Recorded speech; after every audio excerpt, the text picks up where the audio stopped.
কথায় আছে না, বড় মা না ডাকলে বড় মার দর্শন পাওয়া যায় না। কথাটা হয়তো সত্যি। তার আমি আজকে একটা বিশাল বড় প্রমাণ পেয়েছি। কারণ অনেক দিন ধরে ভাবছিলাম বড় মার মন্দির যাব, বড় মার মন্দির যাব, হয়ে আর উঠছিল না গো। অবশেষে আমরা শনিবার রাত্রেবেলা ঠিক করি যে না, রোববারই আমরা বেরোবো বড় মার দর্শনে। যা বলা তাই কাজ, সবাই মিলে চললাম বড় মার মন্দির দর্শন করতে।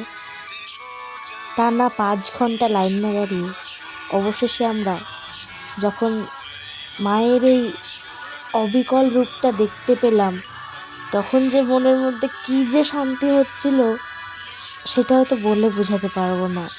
হয়তো তোমরা যারা যারা গেছো বড় মার কাছে বা দেখেছো বড় মাকে, শুধুমাত্র তারাই জানবে যে মানে কি বলবো আর।